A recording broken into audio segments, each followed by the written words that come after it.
Walong kahulugan ng papaya sa panaginip. Una, nakakita ka ng papaya sa panaginip. Kung nakakita ka ng hinog na papaya sa panaginip, ito ay nangangahulugan ng magandang kalusugan at kasaganaan. Kung hilaw naman, ito ay nangangahulugan na kailangan ng tiyaga sa isang bagay. Kung bulok naman, ito ay nangangahulugan ng pagkawala ng oportunidad o problema sa kalusugan. Pangalawa, namimitas ka ng bunga ng papaya sa panaginip. Kung namimitas ka ng hinog na bunga ng papaya sa panaginip, ito ay nangangahulugan ng pagpapala at gantimpala sa iyong pagsisikap. Kung hilaw naman, ito ay nangangahulugan na hindi pa oras para umani ng tagumpay. Kung bulok naman, ito ay nangangahulugan ng pagkabigo o maling desisyon. Pangatlo, kumain ka ng papaya sa panaginip. Kung kumain ka ng hinog na papaya sa panaginip, ito ay nangangahulugan ng kalusugan at kasiyahan. Kung hilaw naman, ito ay nangangahulugan ng pagmamadali sa isang bagay. Kung bulok naman, ito ay nangangahulugan ng hindi magandang balita o karanasan.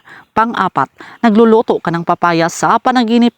Kung nagluluto ka ng hinog na papaya sa panaginip, ito ay nangangahulugan ng tamang paghahanda sa tagumpay. Kung hilaw naman, ito ay nangangahulugan na kailangan pa ng pag-aaral o pagsasanay. Kung bulok naman, ito ay nangangahulugan ng pagsasayang ng oras at oportunidad.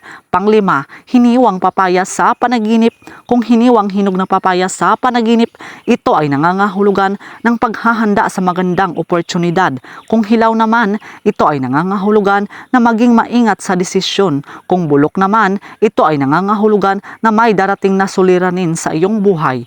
Pang-anim, bumili ka ng papaya sa panaginip. Kung bumili ka ng hinog na papaya sa panaginip, ito ay nangangahulugan ng magandang desisyon sa buhay. Kung hilaw naman, ito ay nangangahulugan ng pag-iingat sa mga transaksyon. Kung bulok naman, ito ay nangangahulugan ng maling pagpili o pag-aaksaya ng pera. Pang-pito, nagbibinta ka ng papaya sa panaginip. Kung nagbibinta ka ng hinog na papaya sa panaginip, ito ay nangangahulugan ng tagumpay sa negosyo o kabuhayan. Kung hilaw naman, ito ay nangangahulugan na kailangan ng karagdagang pagsisikap. Kung bulok naman, ito ay nangangahulugan na posibleng pagkalugi o maling desisyon. Pangwalo, itinapon mo ang papaya sa panaginip. Kung itinapon mo ang hinog na papaya sa panaginip, ito ay nangangahulugan na nasayang na oportunidad. Kung hilaw naman, ito ay nangangahulugan ng pagsuko sa isang bagay na hindi pa tapos. Kung bulok naman, ito ay nangangahulugan ng pag-aalis ng negatibong aspeto sa buhay. So yun lang po mga kaibigan. So please do subscribe and hit the notification bell para ma-update po kayo sa susunod na mga videos. Maraming salamat.